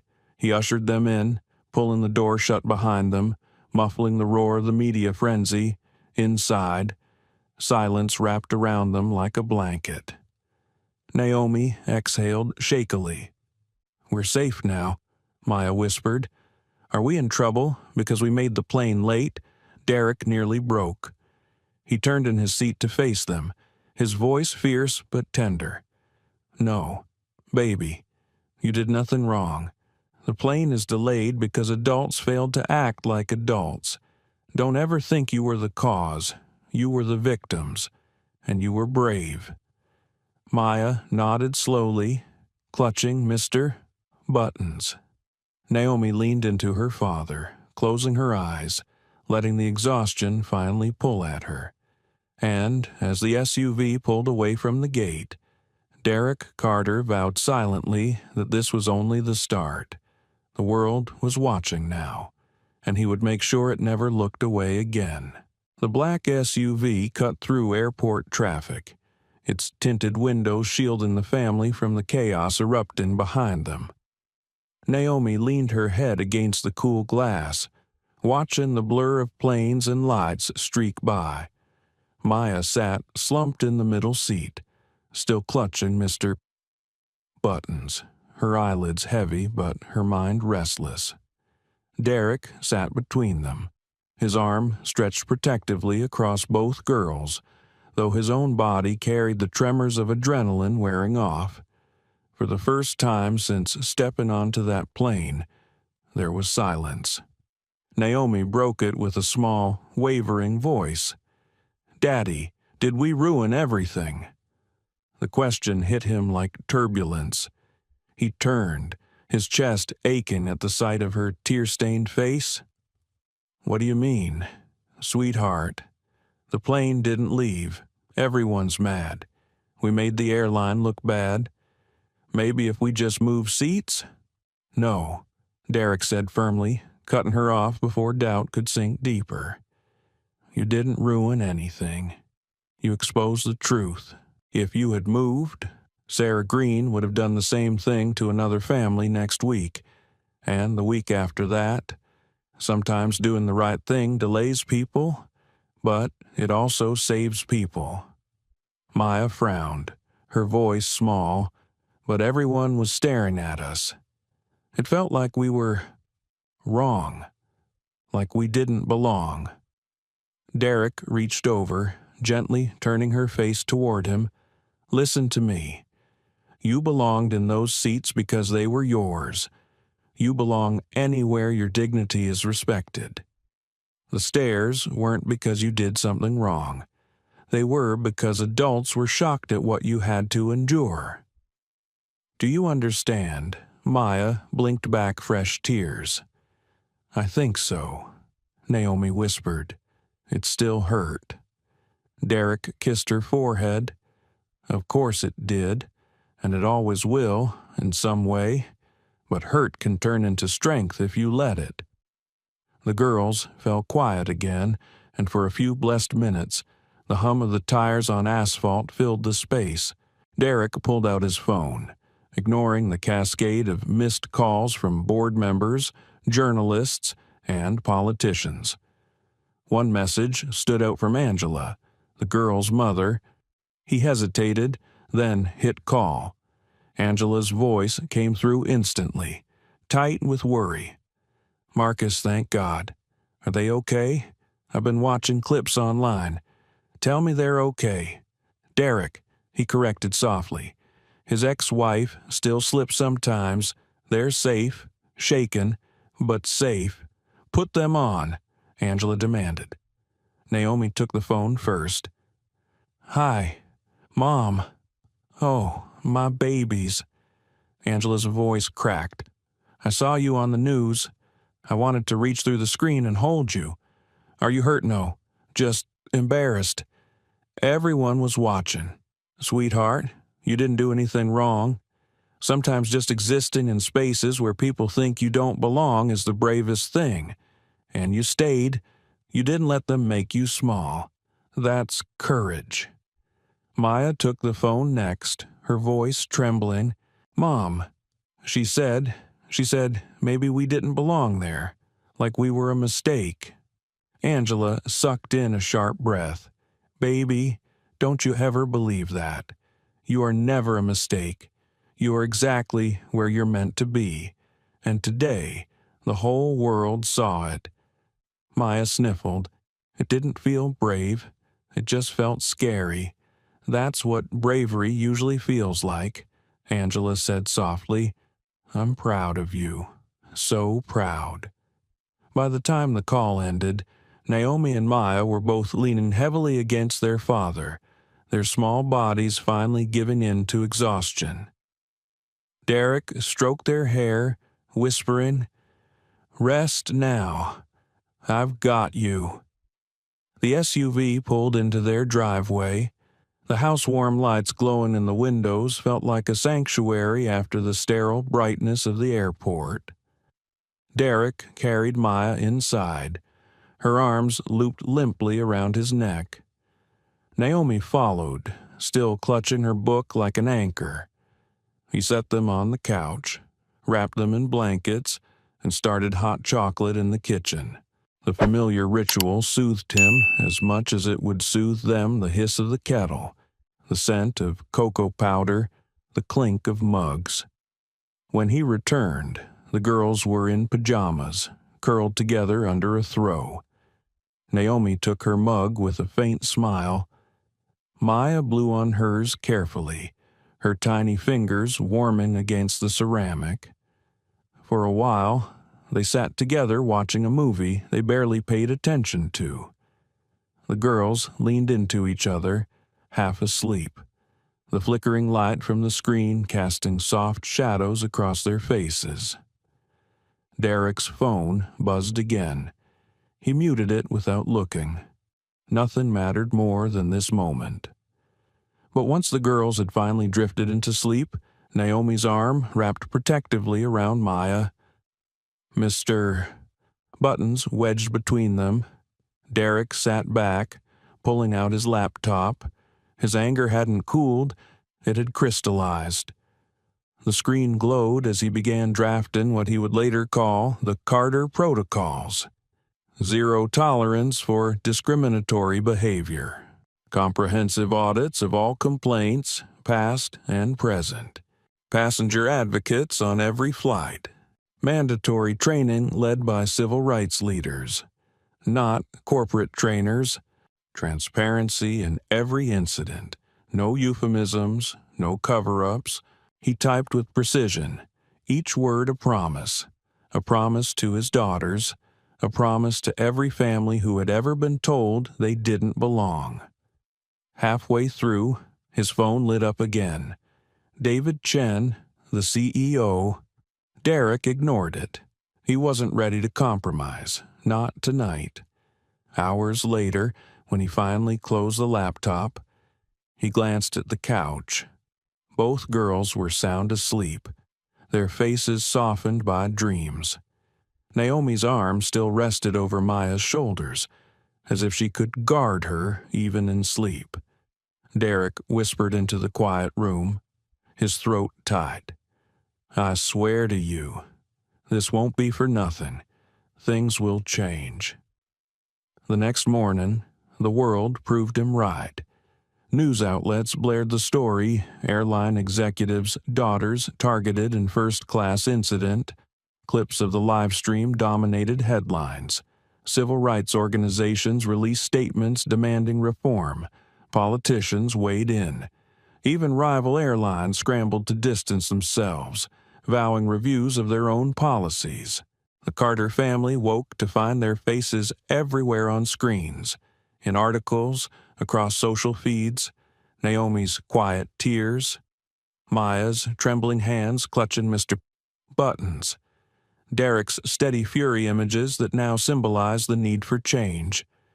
Maya blinked at the TV, wide-eyed. "Daddy, that's us." "Yes," Derek said, kissing the top of her head. "That's you, and because of you, the world is listening." Naomi frowned. But what if they stopped listening? What if they just pretend Derek knelt to meet her eyes, the weight of her question settling heavy? Then we keep speaking. We keep demanding. Change isn't a moment. It's a fight. But we've already started it, and we won't stop. Both girls hugged him, their small arms circling his neck. For the first time since the ordeal began, Derek let himself close his eyes and simply feel the warmth of their embrace. Whatever battles lay ahead in boardrooms, in negotiations, in public scrutiny, he knew one thing with absolute certainty.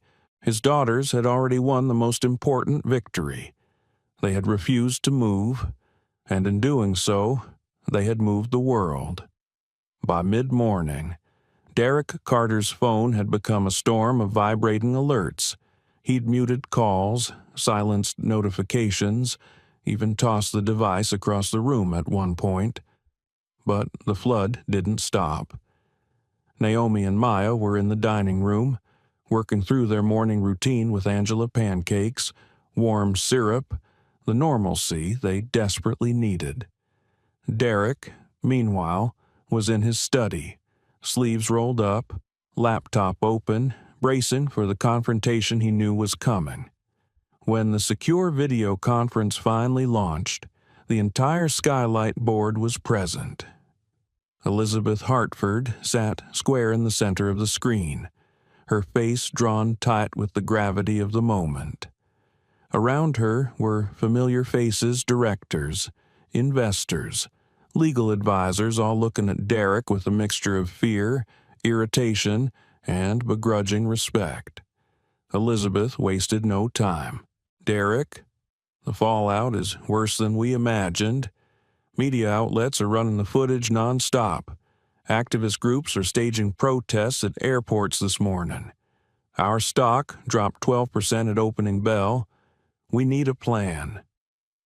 Derek leaned back in his chair, the quiet authority in his posture contrasting with the fire in his words. You don't need a plan. You need a reckoning, and I've already written it. He shared his screen, revealing the Carter protocols. The words filled the board's monitors, bullet points sharp as weapons. Elizabeth scanned quickly, her brows rose, zero-tolerance terminations, independent audits, passenger advocates on every flight. 40 hours of anti-bias training led by external civil rights experts. Derek, this is sweeping. It's disruptive. Good, Derek said flatly. Disruption is what's needed. The world doesn't want hollow apologies anymore. They want proof. They want change. And if Skylight doesn't deliver, it won't survive. One board member, a man in his 60s named James Hang, cleared his throat. I understand the sentiment, Derek, but the unions will revolt. We can't just fire people without due process. That invites lawsuits. Derek's eyes hardened. Then let them sue.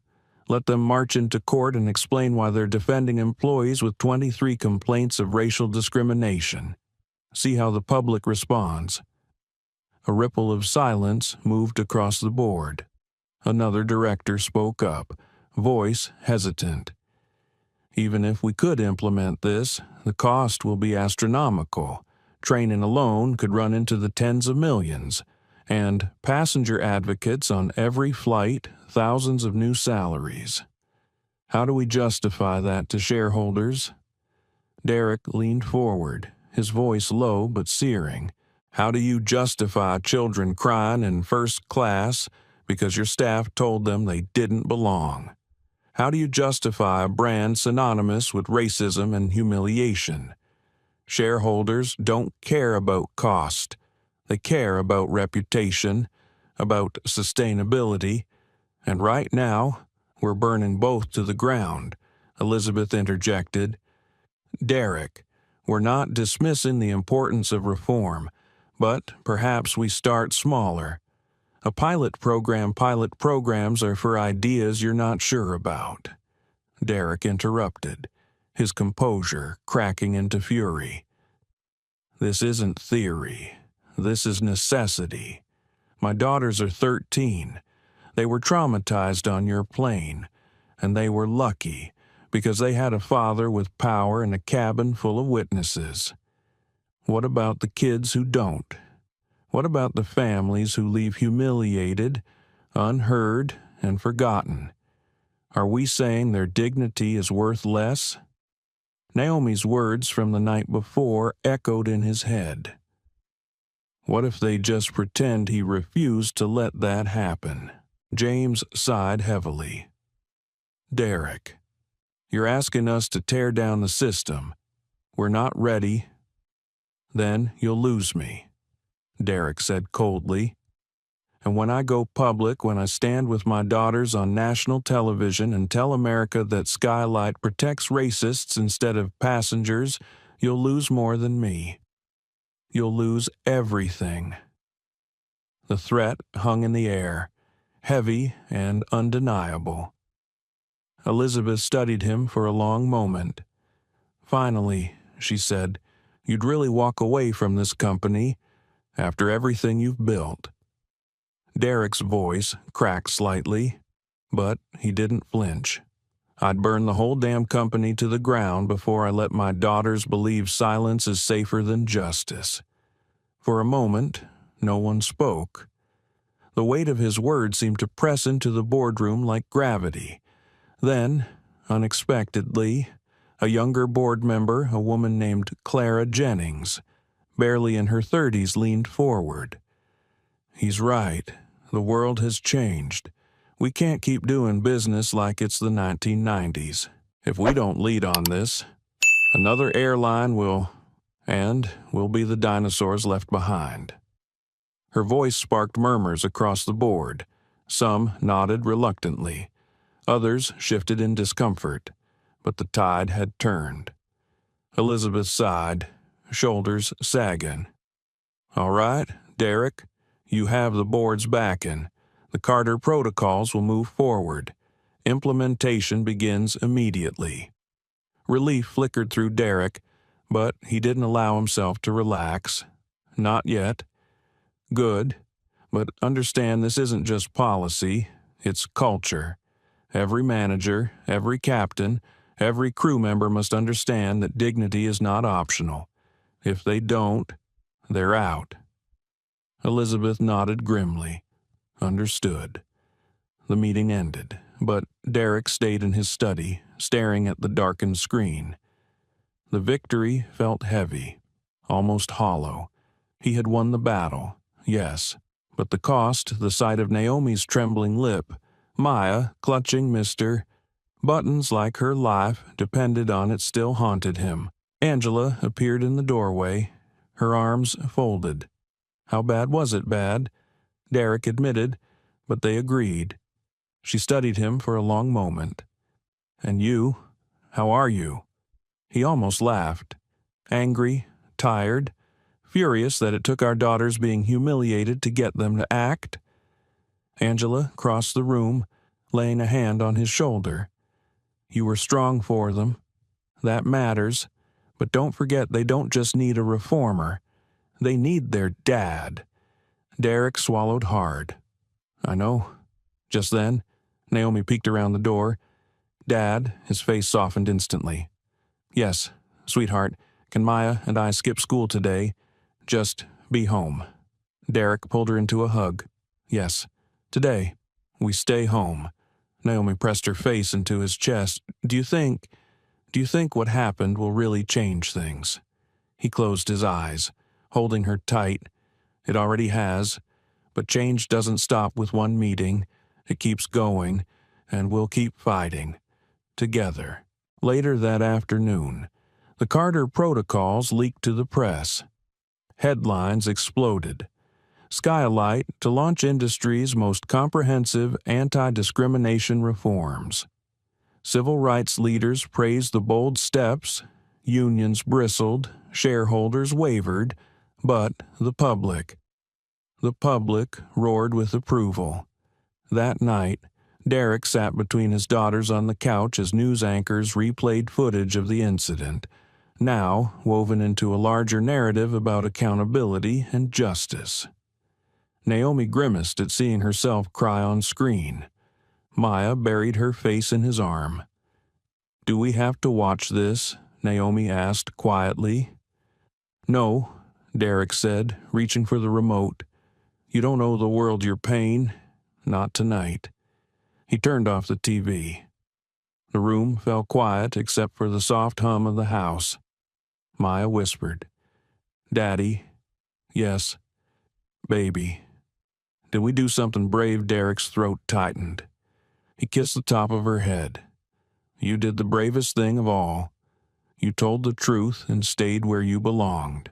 And because of you, The world is changing. Naomi's hand found his. Then we'll keep being brave, even if it's scary.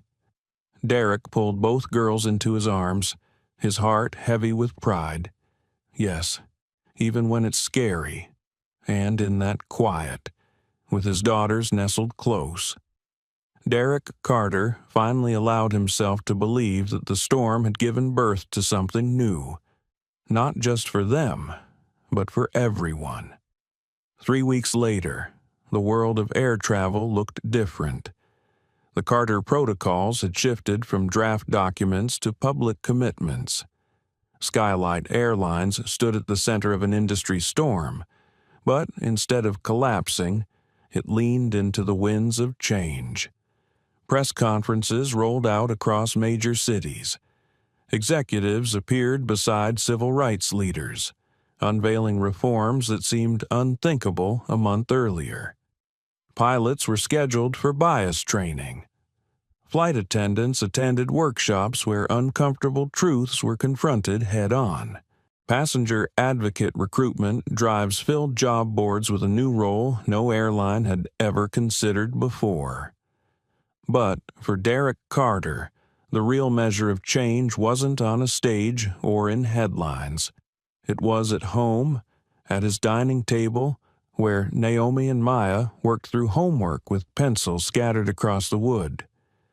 It was in Maya's cautious smile when she boarded the school bus again, clutching Mr. Buttons less tightly.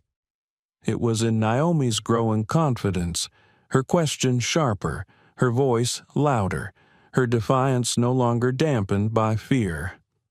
One evening, Derek arrived home later than usual. He dropped his briefcase by the door, his body sagging from back-to-back meetings with unions and regulators. Naomi met him in the hallway. "Dad," she said, her eyes bright. "Guess what? What, sweetheart?" Our teacher showed our class a news clip about the new Passenger Rights Act. She told everyone we were the reason it happened. Derek froze. She said that Naomi nodded, a little proud, a little shy. Everyone looked at me. I didn't know if I should be embarrassed or something else. What did you feel Naomi thought for a moment? Big, like maybe we did something that mattered. Derek crouched down, gripping her shoulders gently. You did. You and Maya stood your ground when it was hardest. You mattered. You always will. Maya peeked around the corner, her teddy bear still in her arms, though less worn than before. "Daddy," she whispered, "do you think she's really gone, the lady on the plane?" "Yes," Derek said firmly. "She's gone, and she can't hurt anyone else again." Maya nodded, relief washing across her small face. "Good, because I don't want other kids to cry like that." Derek pulled both girls close, his heart swelling with both pride and sorrow. He knew scars remained, invisible ones that therapy and time would tend to, but he also knew they had been transformed. 2 months later, Congress held hearings on airline accountability. Naomi and Maya sat side by side at the long table, microphones angled toward them, their school uniforms neatly pressed. They weren't just Derek's daughters now. They were voices for children everywhere. Naomi spoke first, her voice steady despite the cameras. "We were lucky. Our dad had power, and people recorded what happened. But what about kids whose parents don't? What about children who cry quietly and no one listens? They deserve dignity too." Maya leaned into her mic. "We were told we didn't belong, but every kid belongs wherever their ticket says they belong. No one should ever make them feel less." The room went silent, save for the rapid clicking of cameras. Senators nodded solemnly, some visibly moved. Weeks later, the Passenger Dignity Act passed with overwhelming support. The girls didn't fully grasp the scale of what they had helped create until they boarded a flight to Washington again, this time for a youth leadership conference. Naomi held the boarding passes confidently. Maya walked with Mr. Buttons tucked into her backpack, not clutched like a lifeline, but carried like an old friend. At the gate, a young woman scanned their passes with professional courtesy. Her badge read Ashley Green. She hesitated for a moment, then leaned forward, speaking softly. "Have a safe flight," she said, then added almost shyly, "and thank you for what you did." Naomi blinked, for what Ashley swallowed, for teaching my mother and me that dignity matters. Always. The twins exchanged a glance. Neither spoke until they were halfway down the jet bridge. Maya tugged Naomi's sleeve. "Do you think she meant the lady, the one who—" "Yes," Naomi said quietly. She did. Maya's shoulders relaxed as they found their seats two side by side in economy, chosen deliberately. Naomi pulled out a new book. Maya leaned back, watching the cabin crew greet passengers with fresh attentiveness. For the first time in 2 years, she felt completely at ease on a plane. She whispered to Naomi, almost to herself, "It's over." Naomi smiled faintly. "No, it's just different now. Better." The engines roared to life. The plane lifted smoothly into a sky so clear it felt like promise. Back in New York, Derek watched the flight's progress on his phone, a quiet smile tugging at his lips. For the first time since that awful day, he felt peace. The storm had passed, but the skies ahead, they belonged to everyone. What began as 2 little girls being told they didn't belong ended as a turning point for an entire industry. Naomi and Maya Carter's tears forced the world to look at an ugly truth that dignity in the skies was not equal for everyone. But their father's resolve and the compassion of witnesses who refused to stay silent transformed injustice into lasting change. Skylight Airlines was forced to face itself. Policies were rewritten, laws were passed, and 2 sisters, once trembling in their seats, became symbols of courage for children everywhere. Yet this story isn't just about them. It's about all of us, about the countless passengers who've faced quiet humiliation, the families told to shrink themselves, the children who wonder why their presence alone is questioned. It's a reminder that silence protects no one, but speaking up can change everything. If this story moved you, let it stay with you. Share it with someone who needs to hear it.